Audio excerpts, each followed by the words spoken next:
Present value of an annuity amortization schedules. An amortization schedule is just merely a record of how a loan gets paid off.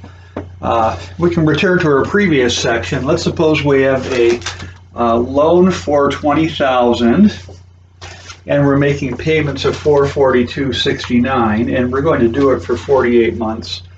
The interest rate is a 3% APR. 3 divided by 12.0. 3 divided by 12 is 0.0025. How it gets paid off is the first payment. A month goes by, so you have to multiply 20,000 times 0.0025. It gives you $50 interest for the first month. We could also use I equals PRT. You just simply have to use a rate of 3% in a time of 1/12, 1 month out of 12. And the rate times 1 out of 12 gives you this same figure. So this periodic rate just simplifies it.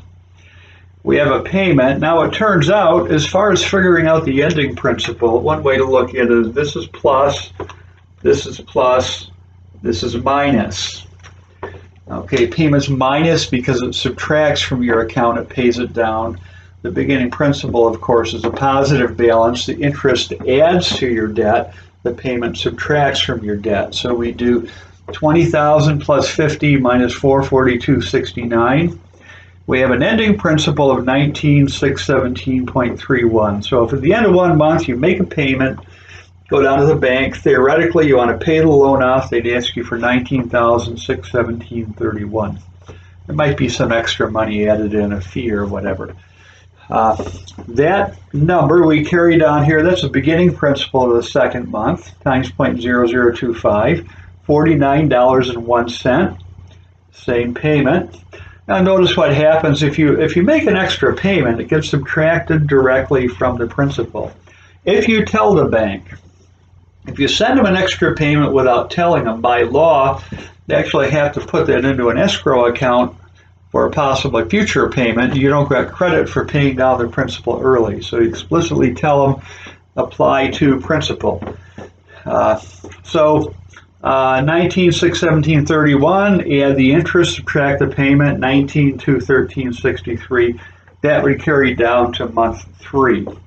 Carry this on for 48 months. This would get paid down to 0. Now a couple of things happen. Sometimes the banks will round this payment up. May round it up to nearest dime, nearest dollar. Could very well be 443 if it comes from the bank. They're not trying to chisel an extra 31 cents out of you. What happens is your last payment will be substantially less. It will amortize the loan a little bit quicker. If you were to add up this interest column, I can predict the future and tell you what would happen. We have a total interest paid of $1,218.64 approximately, give or take a few cents. This payment's rounded up to the nearest cent. The last payment may be a few cents short, but it should be approximately that. That's the figure we gave last time. You can multiply the payment times 48, subtract that, it gives you this. And that's a basic amortization schedule. With a mortgage, when you're buying a house, quite often the bank or a lawyer will give you an amortization schedule. With a car, they generally don't give you one, but now at least you know how it's constructed. And you can even, if you look online, probably you can find a mortgage amortization utility and generate your own amortization schedule. It's not that difficult, but it's good if you understand the relationship between the APR and I and the periodic interest rate. In actuality, your payment history may not reflect exactly a month. What may happen, several things may happen. You make a late payment, they may credit it on the day in which it clears. So if you send it in early, it may amortize a little quicker. If you send payments in late, it may amortize a little bit slower. So in the end, some people I've known they send all the payments in, but some of them go in late, and in the end you might end up with a slightly higher payment. It could be like they may ask you for a payment of $442.69 and an extra payment of $38 or something. So that's quite possible.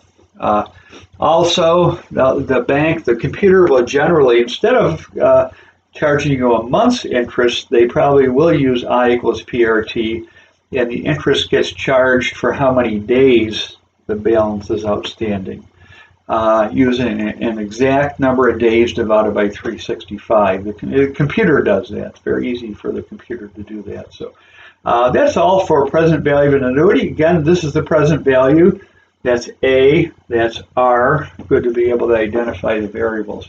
If you have that down, then when we do the formula in the next video, it goes a lot easier if you know what the variables are. You know how to calculate I and calculate N. It's not as difficult that way. We're going into it with a running start. So, okay, that's that.